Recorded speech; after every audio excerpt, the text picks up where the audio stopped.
Okay, so it's time to change our Elkay Live bottle filling station's filter. And I know that because this has a nice little filter life indicator, and that is currently red. I've let it be red for a while, and so it's time for me to change this. Now, the first thing that you need is you need a 3/32 Allen wrench. Okay, just a regular Allen wrench. It does not come with the Elkay.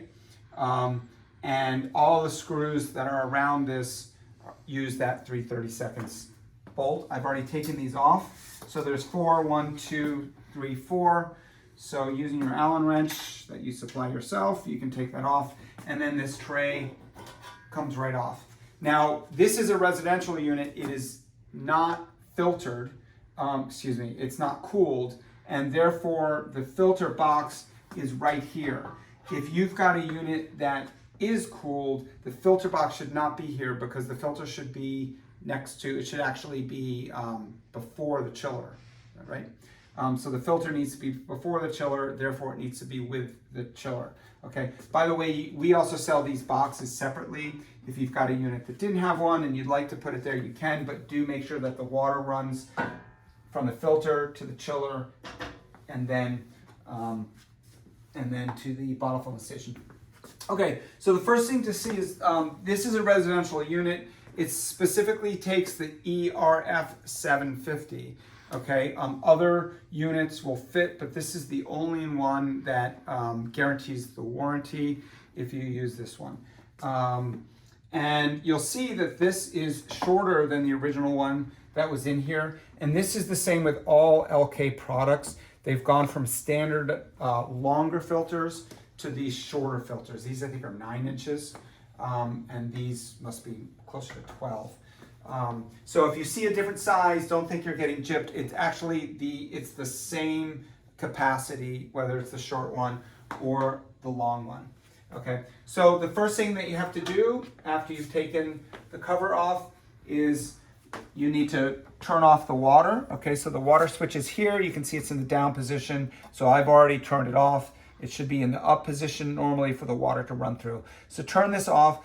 I already took this off once, and quite a bit of water did come out when I did. So, make sure you've got just a towel. I mean, it wasn't a huge amount, but you're gonna want a towel. Okay, so once that's off, you're just going to turn this counterclockwise, and that's gonna pop right off. Still a little bit of water there.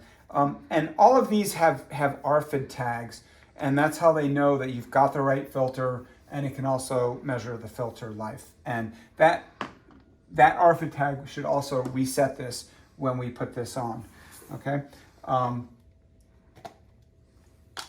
So that's why it has this big stop thing sticker here, because if you put it in, the RFID tag is behind this stop sticker. So if I put it in like this and it says stop, this is not gonna work because I can see the RFID tag. The RFID tag needs to be facing up here so that this reader can read it. So that's why it's important that this red part faces up like that in the end.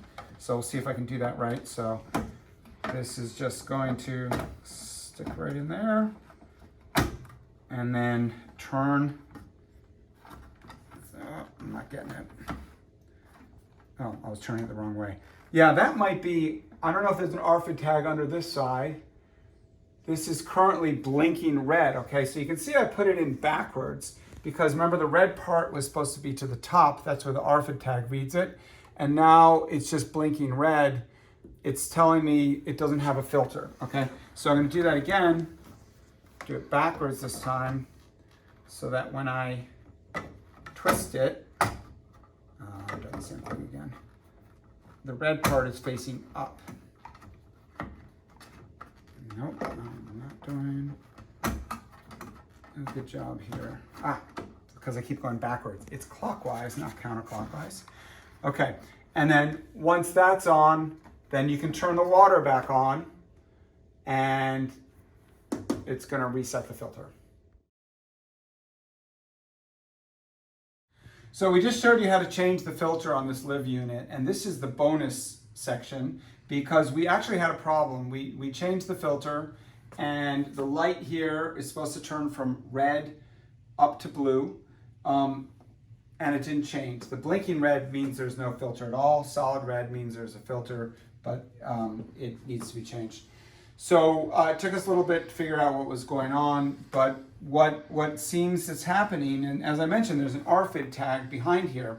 That RFID tag needs to be read by this reader here, and that's the yellow part of this control board. So the RFID tag needs to be facing up, and that's why it's important that where it says stop here, that this is the side that's facing up. So this is the RFID tag here. It's just stuck on the back of this sticker. That's what talks to the unit and lets it know where it is.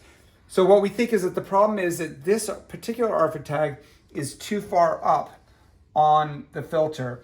It's ending up here and not close enough to the reader. So I'm simply gonna move this down a little bit. I'm just gonna move it about there. So now I've moved it down about 1/2 inch. Let's hope it works. Okay, so now this is still blinking red, and now I'm going to stick this back in. And now that RFID tag, still pretty high up here, but maybe it'll read it. I think I might have needed to move this a little further down, but we're just waiting to see if this red light turns to blue. Doesn't look like it's going to, so we'll do it again. So I'm going to take this off, and I'm just going to peel this back again. Move it further down still, make sure it's the opposite of the label so that because it still has to line up. Not only does it have to be the right level up and down, but also right to left. That looks really low to me. Be surprised if it works. But let's see. Oh, look at that. And it's blue. Okay, so now we've reset the filter light there. It's gone to blue, and that's just because the RFID tag is now being read by the reader here, and that was our problem.